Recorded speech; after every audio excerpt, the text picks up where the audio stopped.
ইকোনমিক্সে পাবলিক ফাইন্যান্সের ভেতর একটা কম্পোনেন্ট রয়েছে ডেফিসিট বা ঘাটতি। নর্মালি আয়ের থেকে যদি খরচ বেশি হয়ে যায় তাহলে সেই অবস্থাকে বলা হয় ঘাটতি বা ডেফিসিট। দেশের সরকারের ক্ষেত্রেও ঠিক তাই, সারা বছর ধরে সরকারের যা আয় হয় খরচ তার থেকে কিছুটা বেশি হয়ে যায়। তো এই খরচ আয়ের থেকে যতটা পরিমাণ বেশি হয় সেই পরিমাণ অর্থকেই বলা হয় সরকারের ডেফিসিট বা ঘাটতি। এখন আয়েরও যেমন বিভিন্ন রকম স্রোত থাকে, খরচেরও বিভিন্ন রকম জায়গা থাকে, ফলে এই আয় আর ব্যয়ের যে ডিফারেন্স অর্থাৎ ঘাটতি এটাকেও বিভিন্ন ভাগে ভাগ করা যায়। আর সেই হিসাবেই সরকারের ডেফিসিট বিভিন্ন টাইপের চলে আসে, যেমন budget deficit, revenue deficit, fiscal deficit, primary deficit, effective revenue deficit. এইগুলো ব্যাপারগুলো খুবই সিম্পল, কিন্তু এক্সামের সময় গিয়ে আমরা খুব কনফিউশনে পড়ে যাই। তবে চিন্তা নেই, ডেফিসিটের এই জায়গাটা খুব সিম্পল একটা ক্যালকুলেশনের মাধ্যমে বুঝিয়ে দেবো, কনফিউশনের আর কোনো জায়গায় থাকবে না। সরকারের মেইন 4 জায়গায় খরচ হয়। হিসাবের সুবিধার জন্য সরকারের খরচকে আমরা দুটো কম্পোনেন্টে ভেঙে নিই, রেভিনিউ এক্সপেন্ডিচার আর ক্যাপিটাল এক্সপেন্ডিচার। এবার ওই যে বললাম 4 জায়গায় খরচ হয়, এই 4 জায়গা কি কি? একটা হলো সারা বছর ধরে সরকারের বিভিন্ন ডিপার্টমেন্টে কিছু খরচ হয়, গভর্নমেন্ট স্টাফদের স্যালারি দিতে হয়, মেইনটেনেন্সের খরচ থাকে, বিভিন্ন স্কিম সাবসিডি দেওয়ার জন্য সেখানে কিছু খরচ হয়। তো সরকারের নিত্য প্রয়োজনীয় যে খরচটা সেটাকে আমরা আদার্স বলে লিখি, এই যে এইখানে লিখেছি আদার্স বলে, সেটা রেভিনিউ এক্সপেন্ডিচারের ভেতরে পড়ে। আদার্স বলে সরকারের একটা খরচ হয়। আর কি হয়, ভারতের বিভিন্ন জায়গা থেকে লোন বা ঋণ নেওয়া থাকে, প্রত্যেক বছর সেই লোনের হিসাবে একটা ইএমআই দিতে হয়, যেটাকে বলা হয় সরকারের ইন্টারেস্ট পেমেন্ট। তো ইন্টারেস্ট পেমেন্টের জন্য সরকারের কিছু খরচ হয়। আর কোথায় খরচ হয়? সরকারের কনস্ট্রাকশনের কাজে। সারা দেশ জুড়ে এই যে বিভিন্ন রোড, ব্রিজ, হসপিটাল, স্কুল, এইরকম আরো যে বিভিন্ন কনস্ট্রাকশন বা ক্যাপিটাল গেনের কাজ হয়, অর্থাৎ যে খরচের মাধ্যমে দেশে অ্যাসেট তৈরি হয়, সরকারের সেই খরচটাকে বলা হয় ক্যাপিটাল এক্সপেন্ডিচার। আর সরকারের একটা আনসার্টেন খরচ হয়, সেটা হলো গ্র্যান্ট বা অনুদান। প্রত্যেক বছর সরকার বিভিন্ন স্টেটকে বা বিভিন্ন জায়গায় কিছু কিছু অনুদান দেয়, তো সেই অনুদানটাকে আমরা গ্র্যান্ট বলে লিখেছি। এই 4 জায়গায় খরচ থাকে, নিত্য প্রয়োজনীয় কাজ চালানোর জন্য, লোনের ইএমআই দেওয়ার জন্য, অনুদান দেওয়ার জন্য, আর কনস্ট্রাকশনের কাজে। তো কনস্ট্রাকশনের কাজে যে খরচ অর্থাৎ অ্যাসেট তৈরির কাজে যে খরচ, সেই খরচটাকে লেখা হয় ক্যাপিটাল এক্সপেন্ডিচার। আর বাকি যে 3টে বললাম অর্থাৎ নিত্য প্রয়োজনীয় দিনের যে খরচ, লোনের ইএমআই আর অনুদান, এই 3টাকে একসাথে বলা হয় রেভিনিউ এক্সপেন্ডিচার। এবার এইগুলো সম্পর্কে ডিটেলসে ভেঙে চুরে কোথায় কেমন খরচ হয় সেটা এর আগের পাবলিক ফাইন্যান্সের ভিডিওতে ডিটেলসে এক্সপ্লেন করে দিচ্ছি, ফলে সেখানে আর গেলাম না। এই মেইন 4 জায়গাতে খরচ। আর সরকারের আয় কোথা থেকে হয়? সরকারের আয়ও 4 জায়গা থেকে মেইন হতে পারে, সেটাকেও আবার ওই দুটো কম্পোনেন্টে ভেঙে দেওয়া। এই 4 জায়গার ভেতর কি কি থাকে? একটা হলো সরকারের বিভিন্ন ট্যাক্সের মাধ্যমে ইনকাম হতে পারে, নন ট্যাক্সের মাধ্যমে ইনকাম হতে পারে। মানে সারা বছর ধরে সরকারের একটা ফিক্সড ইনকাম থাকে যে আমার এই জায়গা থেকে ইনকাম আসবে। সরকারের ফিক্সড যে ইনকামটা থাকে সেটাকে বলা হয় সরকারের রেভিনিউ রিসিপ্ট। রেভিনিউ রিসিপ্টের ভেতর 2 রকমের আইটেম থাকে, ট্যাক্স রেভিনিউ, নন ট্যাক্স রেভিনিউ। সেদিকে আমরা গেলাম না, সেটা ওই আগের ভিডিওতে বলে দিয়েছি। তো সরকারের ফিক্সড যে ইনকামটা থাকে সেটাকে বলা হয় রেভিনিউ রিসিপ্ট। আর একটা হলো ক্যাপিটাল রিসিপ্ট। এই ক্যাপিটাল রিসিপ্টের ভেতরে আবার 3টে জিনিস থাকে। কি কি থাকে? একটা হলো লোন রিকভারি, সরকার অন্য কাউকে লোন দিয়েছিল, ওই দেশ বা অন্য কোনো ব্যক্তি সরকারকে ওই লোনটা শোধ করলো, সেই হিসাবে সরকারের কিছুটা ইনকাম হয়, সরকারের ওই জায়গা থেকে ইনকাম হতে পারে। আর কি, সরকার ডিসইনভেস্টমেন্ট করে, মানে সরকারের জিনিসপত্র বেচে দেয়, তার জন্য সরকারের ইনকাম হয়। আরেকটা সরকারের ইনকাম হতে পারে, সেটা হচ্ছে অন্য জায়গা থেকে লোন নেওয়া, অর্থাৎ বড় করার মাধ্যমে। এবং সরকার কত পরিমাণ লোন নেবে সেটা হলো সরকার বাজেট করে, খরচ আর আয়ের হিসাবটা দেখে, দেখার পরে সরকার কত টাকা ধার নেবে বা লোন নেবে সেটা হিসাব করে। এই হচ্ছে সরকারের বিভিন্ন জায়গা থেকে ইনকাম আর খরচের জায়গা।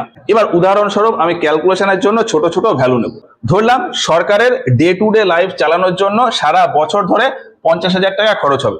দেশের ভেতর যত গভর্নমেন্ট স্টাফ রয়েছে, বিভিন্ন অফিসের মেইনটেনেন্স, সাবসিডি স্কিম, এই সমস্ত জিনিস চালানোর জন্য আমার সরকারের টোটাল 50,000 টাকা খরচ হবে।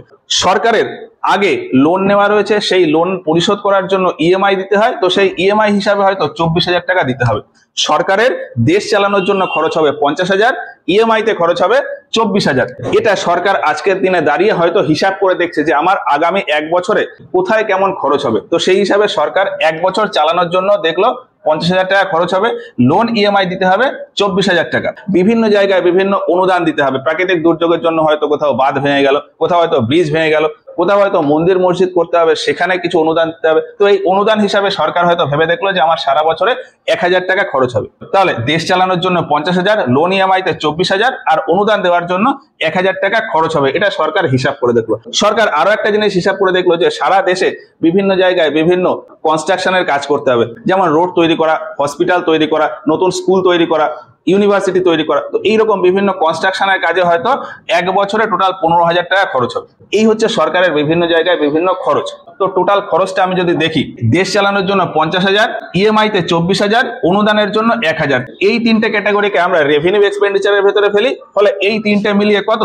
50, 24 আর 1, 75। তাহলে টোটাল 75,000 টাকা খরচ হবে। সরকারের এক বছর চালানোর জন্য রেভিনিউ এক্সপেন্ডিচার হিসেবে 75,000 টাকা খরচ হবে।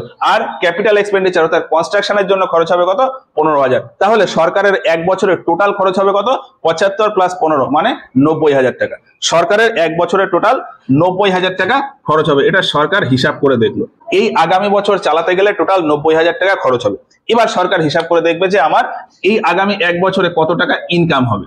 এবার এই হিসাব করতে গিয়ে সরকার দেখলো যে আমার বিভিন্ন জায়গায় ট্যাক্স আর নন ট্যাক্স রেভিনিউ মিলিয়ে টোটাল হয়তো 60,000 টাকা ইনকাম হবে। ট্যাক্সের মাধ্যমে কিছু আসবে, নন ট্যাক্সের মাধ্যমে কিছু ইনকাম হবে, যেটাকে আমি বলি রেভিনিউ ইনকাম। তো রেভিনিউ ইনকাম হিসাবে সরকারের হয়তো 60,000 টাকা ইনকাম হবে। এটা সরকার হিসাব করে দেখলো। এর পাশাপাশি ক্যাপিটাল রিসিপ্টের ভেতর কত ইনকাম হবে? সরকার কোনো দেশকে বা কোনো ব্যক্তিকে যদি লোন দিয়ে থাকে, তাহলে সেই হিসাবে সরকারের একটা হিসাব থাকবে যে এই বছর আমার এত টাকা লোন রিকভারি হিসাবে আসবে। তো সেই হিসাবে সরকার হিসাব করে দেখলো যে লোন রিকভারি হিসাবে 800 টাকা পাবে।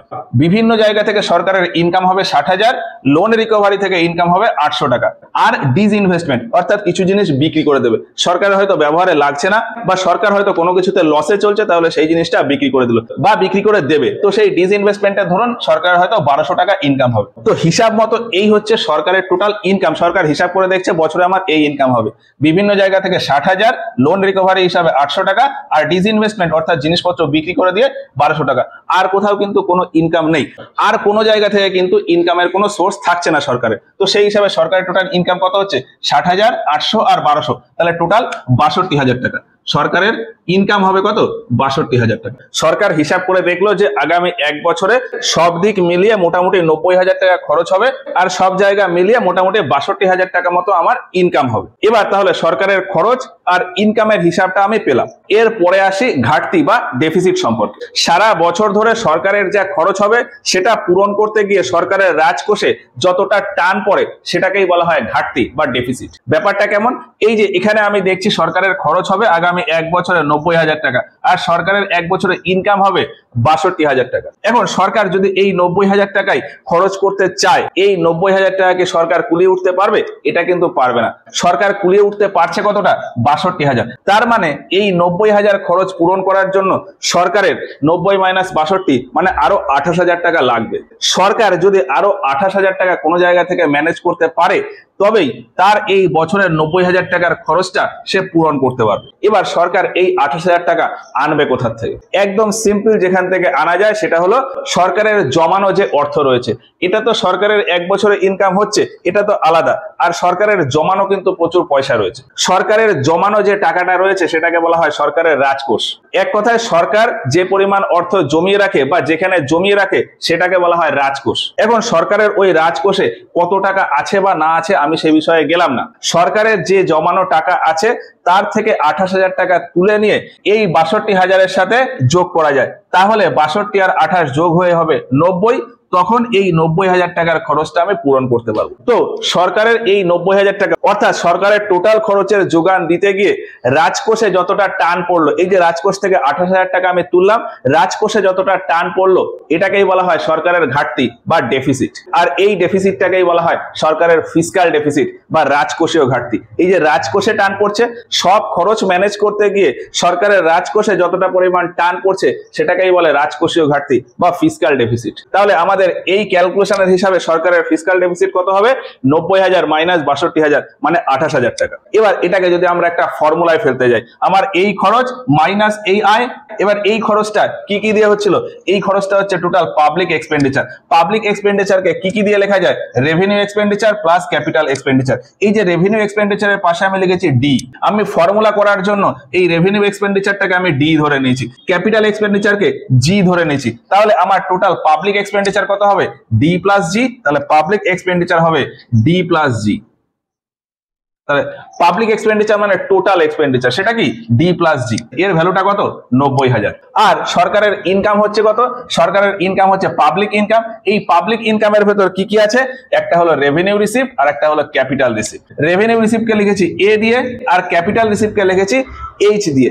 এবার আমি পাবলিক ইনকাম মানে আমি revenue receipt plus capital receipt লিখতে পারি, তো সেই হিসাবে হবে কি এ প্লাস এইচ, কিন্তু এখানে এ প্লাস এইচ লিখবো না। তার কারণ কি, কারণ এই এইচ এর ভেতর তিনটে কম্পোনেন্ট রয়েছে, একটা লোন রিকভারি, ডিসইনভেস্টমেন্ট আর বড়োইং।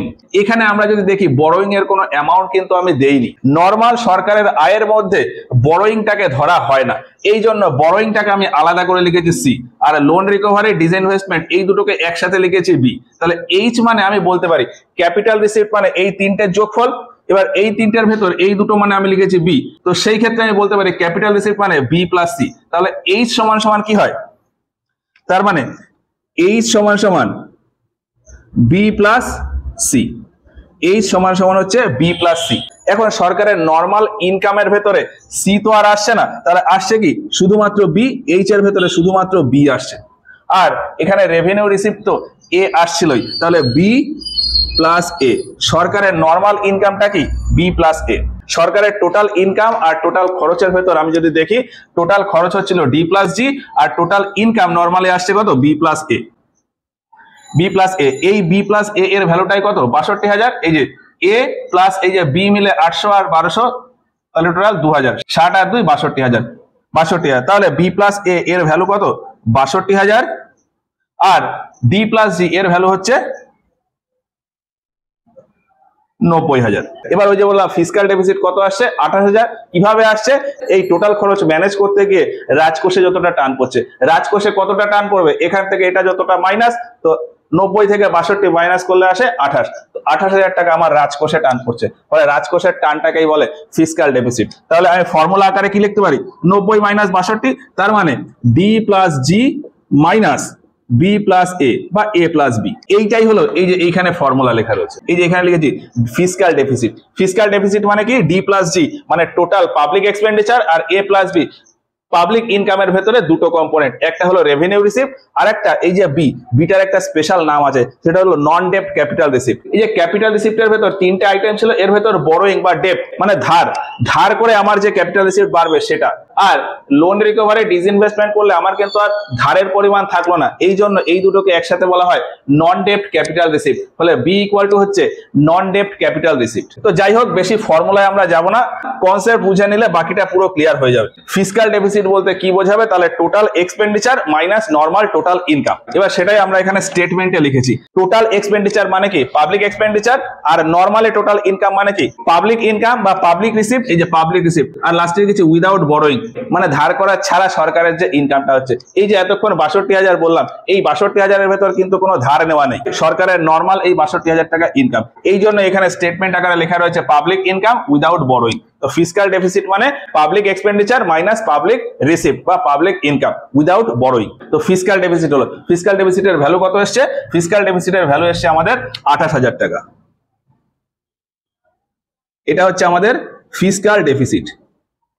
বই বা অন্য যে কোনো জায়গায় নরমালি এই ফর্মুলা আকারে বলে দেওয়া হয়, কিন্তু এই ফিসকাল ডেফিসিটের পেছনে কনসেপ্ট হলো এইটা। এবার এর পরে আসি, এই যে বললাম যে টোটাল খরচ 90,000, টাকা উঠছিল 62,000, তাহলে বাকি 28,000 টাকা ম্যানেজ করতে গিয়ে আমাকে রাজকোষে হাত দিতে হচ্ছে। এবার আমি যদি রাজকোষে হাত না দিই তাহলে কি করব, তাহলে রাজকোষে যদি আমি ওই 28,000 টাকা হাত না দিই, আমাকে ওই 28,000 টাকা কারোর না কারোর কাছ থেকে ধার নিয়ে আসতে হবে। তো ধরলাম সরকার ওই 90,000 টাকা খরচটা মেকআপ করার জন্য বাইরের কারোর কাছ থেকে বা অন্য কারোর কাছ থেকে 28,000 টাকা ধার নিয়ে এলো। এখন সরকার যদি ধার নিয়ে আসে, সেটা ওই যে বলেছিলাম সরকারের একটা ইনকাম হয়ে গেল, আর সেই ইনকামটা কোথায় আসবে, ক্যাপিটাল রিসিপ্টের ভেতর। এই যে ক্যাপিটাল রিসিপ্টের ভেতর পয়েন্ট লিখেছি বড়োইং, তাহলে এই বড়োইং এ আমাদের ইনকাম কত চলে আসবে, 28,000 টাকা। এই বড়োইং এ ইনকাম চলে এলো কত, 28,000। 28,000 কেন ইনকাম হলো? কারণ এই 28,000 টাকাটাই আমি ধার নিয়ে নিয়েছি। এখন এই ধার নেওয়ার পরে আমি যদি টোটাল হিসাব করি, টোটাল আমার ইনকাম যদি হিসাব করি তাহলে কত হবে? এখানে 60,000 ইনকাম হচ্ছে, এখানে 800 টাকা, এখানে 1200 টাকা, এখানে 28,000 টাকা। তাহলে সবগুলো যোগ করলে আমার পাবলিক ইনকাম কত হয়ে যাবে? 90,000 টাকা। পাবলিক ইনকাম হয়ে যাবে এখানে 90,000। তাহলে এবার আর 62,000 টাকা ইনকাম আমার থাকছে না। এইবার আমার পাবলিক ইনকাম কত হয়ে যাচ্ছে? 90,000। ধার নেওয়ার ফলে সরকারের টোটাল ইনকাম কত হচ্ছে? 90,000। আর সরকারের টোটাল এক্সপেন্ডিচার তো আমি দেখেইছি 90,000। তাহলে সরকারের ইনকাম আর সরকারের খরচ একদম সেম সেম হয়ে গেল। তাহলে আর কোনো ঘাটতি থাকলো না, রাজকোষে কোনো টান পড়লো না। রাজকোষে টান পড়লো না মানে কি? Deficit zero. এই ডেফিসিটটাকে বলা হয় বাজেট ডেফিসিট বা পাবলিক ডেফিসিট। কি বললাম?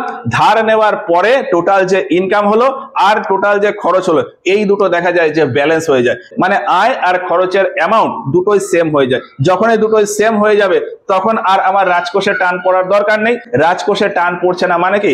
রাজকোষে ঘাটতি জিরো। রাজকোষের এই ঘাটতিটাকেই বলা হয় পাবলিক ডেফিসিট বা বাজেট ডেফিসিট। বাজেট ডেফিসিট কেন বলে? কারণ এই বাজেট ডেফিসিটটা আসার জন্য আমার এই 28,000 টাকা ধারের পরিমাণটা দরকার। আর আমি যে এই 28,000 টাকায় ধার করব নাকি অন্য কোনো অ্যামাউন্ট ধার করব, তার জন্য আমাকে এই টোটাল বাজেটিংটা করতে হবে। বাজেট মানে কি? সরকারের 1 বছরের ইনকাম আর সরকারের 1 বছরের খরচ, এই দুটোর হিসাব করা। এই দুটোর হিসাব করাকেই বলে বাজেট। এখন সেই বাজেটিং করার পর আমি ধার হিসাবে এই অ্যামাউন্ট পেলাম। ধার এইটা নেওয়ার পর আমি দেখছি আমার ডেফিসিট জিরো হয়ে যাচ্ছে। এই জন্য এই যে জিরো ডেফিসিটটা আসে, এই ডেফিসিটটাকেই বলা হয় বাজেট ডেফিসিট। যে কোনো সরকার এই বাজেট ডেফিসিট জিরো করার জন্যই ধার করে। তো বাজেট ডেফিসিটের যদি আমি ফর্মুলা আকারে বলে কি হবে? ভারতের টোটাল যা খরচ, অর্থাৎ সরকারের টোটাল যা খরচ আর সরকারের ধারটার মিলিয়ে টোটাল যে ইনকাম, এই দুটোর ডিফারেন্স। এখন টোটাল খরচ আমি দেখেছি 90,000 আর ধার ফার মিলিয়ে সব জায়গা থেকে ইনকাম কত? 90,000। ফর্মুলা আকারে লিখলে সব জায়গার খরচ কি হবে? Public expenditure, revenue expenditure plus capital expenditure. এই যে লিখেছি ডি প্লাস জি, এই যে ডি প্লাস জি। আর পাবলিক ইনকাম সবকিছু দিয়ে ইনকাম, ধার ফার সবকিছু মিলিয়ে ইনকাম কি হবে? এ প্লাস এইচ। তাহলে এ প্লাস এইচ। এবার এইটা থেকে এটা মাইনাস, তার মানে এই 90 থেকে এই 90 মাইনাস, তাহলে এইটা থেকে এটা মাইনাস করে দিলে আমাদের ভ্যালু আসে কত? জিরো। বাজেট ডেফিসিট সবসময় জিরো আসে। বাজেট ডেফিসিট সবসময় প্রত্যেক বছর বাজেটের পরে বাজেট ডেফিসিট জিরো। তো ফিসক্যাল ডেফিসিট হলো, বাজেট ডেফিসিট হলো। এবার ফিসক্যাল ডেফিসিট আর বাজেট ডেফিসিট থেকে আমরা ছোট্ট একটা কনক্লুশনে আসতে পারি। আমরা যদি ক্যালকুলেশনের ভ্যালু দেখি, বাজেট ডেফিসিট জিরো করার জন্য আমি ধার করছিলাম কত? 28,000 টাকা। বাজেট ডেফিসিট জিরো করার জন্য ভারত সরকার বাইরের থেকে বা অন্য যে কোনো জায়গা থেকে ধার করছে টোটাল কত? 28,000 টাকা। আর এই বাজেট ডেফিসিটের আগে যদি আমি ফিসক্যাল ডেফিসিট দেখি, ফিসক্যাল ডেফিসিটের ভ্যালু কত আসছিল? ফিসক্যাল ডেফিসিটের ভ্যালুও আসছিল 28,000 টাকা। মানে রাজকোষে টান পড়ছিল কত? 28,000 টাকা। তাহলে এই দুটোর ভ্যালু সেম। রাজকোষে যতটা টান পড়ছে, অর্থাৎ ফিসক্যাল ডেফিসিটের যে ভ্যালু, সরকারের ধার করা অর্থের পরিমাণেরও সেই একই ভ্যালু। একটু নিজেরা বুঝতে চেষ্টা করলেই আমরা বুঝতে পারবো যে এই 90,000 টাকা খরচ ম্যানেজ করার জন্য আমি হয় ধার করতে পারি, তাহলে যে টাকা ধার করব সেটা ধার না করে যদি আমি রাজকোষ থেকে টেনে নিই, সেই একই পরিমাণ অর্থ টানবো, ফলে ধারের পরিমাণ আর রাজকোষ থেকে টানের পরিমাণ এই দুটোর ভ্যালু সেম হয়ে যাবে। এই জন্যই ফিসক্যাল ডেফিসিটের ভ্যালু আর সরকারের ধার করা পরিমাণের ভ্যালু এই দুটো সেম হয়ে যায়। তাহলে ফিসক্যাল ডেফিসিট হলো, বাজেট ডেফিসিট হলো। এরপরে আসি প্রাইমারি ডেফিসিট নিয়ে। প্রাইমারি ডেফিসিটের পেছনে কনসেপ্ট হলো যে আমার অ্যাকচুয়ালি কত ঘাটতি থাকছে বা রাজকোষে অ্যাকচুয়ালি মিনিমাম কতটা ঘাটতি হতে পারে। সেটা কিরকম? আমি এই ক্যালকুলেশনের মাধ্যমেই দেখি। আমার টোটাল খরচ, সরকারের টোটাল খরচ কত? 90,000। সরকারের টোটাল খরচ 90,000। এই 90,000-এর ভেতরে সরকারের ডে টু ডে এক্সপেন্স কত? 50,000। লোন ইএমআই কত? 24,000। গ্র্যান্ট বা অনুদানের জন্য কত? 1,000 টাকা। আর কনস্ট্রাকশনের জন্য কত? 15,000 টাকা। অর্থাৎ ক্যাপিটাল ফরমেশনের জন্য 15,000 টাকা লাগবে। এখন এই খরচগুলোর ভেতরে আমি যদি দেখি যে 50,000 টাকা যদি আমি খরচ না করি তাহলে কিন্তু আমার দেশ চলবে না। 1,000 টাকা যদি আমি অনুদান না দিই তাহলে আমার ঠিকঠাক ভাবে সমাজ চলবে না। 15,000 টাকা যদি আমি ক্যাপিটাল ফরমেশনে না দিই আমার দেশের কোনো ডেভেলপমেন্ট হবে না। এই 50,000, 1,000 আর 15,000 এইটা খরচ করার ফলে আমি কিছু না কিছু ফিডব্যাক পাচ্ছি বা আমার দেশটা ঠিকঠাক ভাবে চলছে। কিন্তু এই যে 24,000 টাকা আমি লোন ইএমআই তে ভরছি, এর বদলে কিন্তু আমি এখন কোনো রকম ফিডব্যাক পাচ্ছি না। আমরা যদি আমাদের নর্মাল লাইফের হিসাবেও দেখি, আমরা হয়তো আগে কখনো লোন নিয়েছি সেটা ঠিক আছে, কিন্তু প্রত্যেক মাসে আমি হয়তো 5,000 টাকা করে লোনের ইএমআই দিচ্ছি। তাহলে এই যে 5,000 টাকা আমি এখন লোনের ইএমআই দিচ্ছি, এই 5,000 টাকার পরিবর্তে কিন্তু আমি এখন কোনো কিছু উপভোগ করতে পারছি না। আমি একটা রাফ হিসাব করলাম যে আমার হয়তো প্রত্যেক মাসে 13,000 টাকা খরচ হয়, সবকিছু মিলিয়ে 13,000 টাকা খরচ হয়। এবার এই 13,000 টাকার ভেতর আমার লোনের ইএমআইও কিন্তু রয়েছে, লোনের ইএমআই 5,000 টাকা। তাহলে আমার প্রত্যেক মাসে খরচ হচ্ছে 13,000, এই 13,000-এর ভেতর 5,000 টাকা ইএমআই। তাহলে আমি অ্যাকচুয়ালি খরচ করে উপভোগ করতে পারছি কতটা? 8,000 টাকা। আমি অ্যাকচুয়ালি খরচ করে উপভোগ করছি কত? 8,000। 13,000 মাইনাস 5,000 করলে 8,000। সরকারের ক্ষেত্রেও কনসেপ্টটা ঠিক তাই। সরকার টোটাল খরচ করছে কত? 90,000, কিন্তু এই 90,000-এর ভেতর 24,000 টাকা ইন্টারেস্ট পেমেন্ট মানে লোনের ইএমআই দিতে হচ্ছে। এই 24,000-এর কিন্তু সরকার কোন রকম ফিডব্যাক বা উপভোগ করতে পারছে না। ফলে ইনডাইরেক্টলি বলা যায় যে সরকার অ্যাকচুয়ালি খরচ করছে কত? 90,000 মাইনাস 24,000 করলে কত হয়? 90 মাইনাস 24 করলে আসে 66,000 টাকা। সরকারের এখানে বক্তব্য থাকে যে আমার যদি লোনের ইএমআই দিতে না হয় সেক্ষেত্রে আমার দেশের টোটাল খরচ কত? 66,000 টাকা। ফর্মুলার আকারে লিখলে আমি কি লিখতে পারি? পাবলিক এক্সপেন্ডিচার থেকে এই লোনের ইএমআই যেটা আছে সেটাকে বাদ দিয়ে দেবো। পাবলিক এক্সপেন্ডিচার ডি প্লাস জি, তার থেকে যদি লোনটা বাদ দিই তাহলে ই বাদ যাবে। তাহলে কি হবে? ডি প্লাস জি মাইনাস ই। লোনের টাকা সরকারের যদি দিতে না হয় সেক্ষেত্রে খরচ হয় 66,000। ফর্মুলা আকারে ডি প্লাস জি মাইনাস ই, এইটা হলো সরকারের খরচ। তাহলে খরচেরটা গেল। এবার যদি আমি সরকারের আয় দেখি, সরকারের এখানে বক্তব্য যে আমি খরচ করতে গেলে যদি ধার নিয়ে খরচ করি তাহলে যে পরিমাণ ধার নিলাম সেটা আমার পিঠে বোঝা হিসেবে থাকলো। ফলে আমি ধারের অ্যামাউন্টটা যদি বাদ দিয়ে দিই, ধারের অ্যামাউন্ট বাদ দিয়ে সরকারের খরচ হচ্ছিল কত? 62,000। সরকার ধার করছিল 28,000, 28,000 টাকা বাদ দিলে সরকারের ইনকাম হচ্ছিল কত?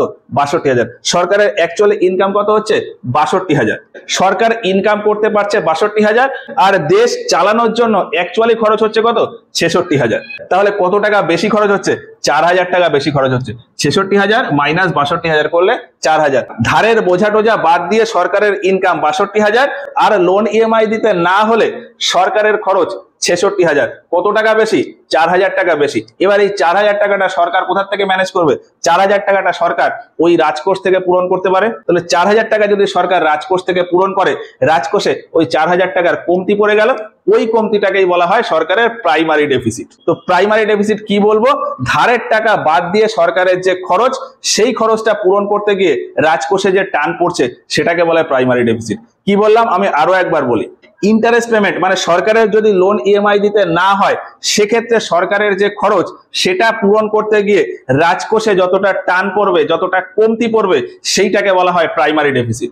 এখন ফর্মুলা আকারে লিখলে আমরা ওই যে লিখলাম যে লোন ইএমআই বাদ দিয়ে খরচ কত? ডি প্লাস জি মাইনাস ই, আর সরকারের খরচ কত? 62,000। এবার এই 62,000 মানে সরকারের কোন ইনকামটা? এই A plus B, revenue receipt plus এই ক্যাপিটাল রিসিপ্টের ভেতর নন ডেপ্ট ক্যাপিটাল রিসিপ্ট মানে এই বি এর, এই দুটো মিলিয়ে যেটা। তাহলে সেই ইনকামটাকে আমি কি লিখতে পারি? এ প্লাস বি। তাহলে এ প্লাস বি। এবার এই খরচ থেকে যদি এটা বাদ দিয়ে দিই তাহলেই চলে আসে সেই প্রাইমারি ডেফিসিট। তো সেইটাই এইখানে ফর্মুলা আকারে লেখা রয়েছে। এবার এই ফর্মুলা থেকে আমি যদি একটু বলি, এইটাতে কত? 66,000, আর এইটার ভ্যালু কত? 62,000।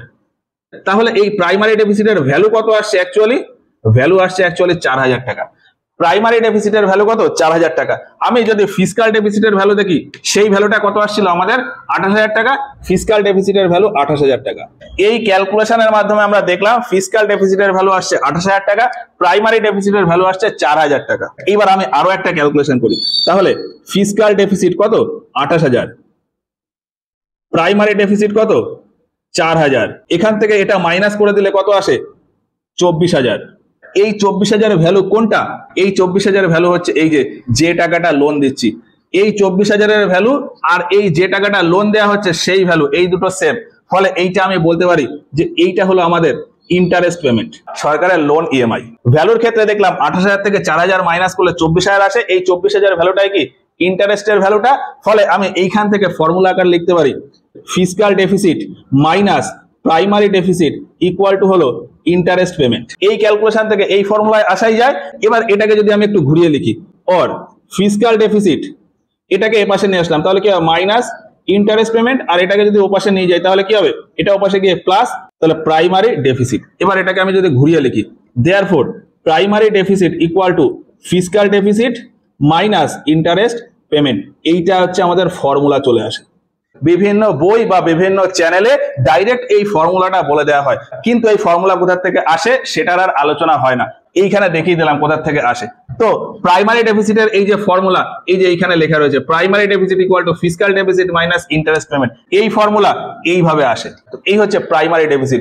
ফিসকাল ডেফিসিট হলো, বাজেট ডেফিসিট হলো, প্রাইমারি ডেফিসিট হলো। এরপরে আরো দুটো ডেফিসিট রয়েছে, সেটা হলো রেভিনিউ ডেফিসিট আর effective revenue deficit. Normally revenue ডেফিসিটের একটা কমন ফর্মুলা আছে, revenue expenditure minus revenue receipt. কিভাবে আসে বলি, ঘাটতি বা ডেফিসিট মানে কি বললাম, রাজকোষে যতটা টান পড়বে সেটাকেই বলবো ডেফিসিট। সরকারের রাজকোষ বা সরকারের জমানো টাকায় যে টানটা পড়বে সেটাকেই বলা হবে ডেফিসিট। তো সেই হিসাবে রেভিনিউ এর ক্ষেত্রে আমি যদি দেখি, রেভিনিউ ইনকাম আর রেভিনিউ এক্সপেন্ডিচার এই দুটোর মানে কি, আমি খরচটা প্রথমে বলি। খরচ দুই টাইপের হয় বলেছি, রেভিনিউ এক্সপেন্ডিচার আর ক্যাপিটাল এক্সপেন্ডিচার।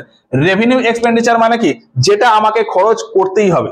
সরকারের বছরে যে ফিক্সড একটা খরচ আছে, যেটা সরকারকে করতেই হবে, সেটাকেই বলা হয় রেভিনিউ এক্সপেন্ডিচার। ওই যে বলেছিলাম যে সরকারি কর্মচারীদের বেতন দিতে হবে, সাবসিডি দিতে হবে, মেইনটেনেন্সের খরচ, এই সমস্ত খরচ কিন্তু সরকার না বলতে পারবে না। ফলে এই আদার্সের ভেতরে যে খরচ হয় সেটা কিন্তু সরকার না করতে পারে না।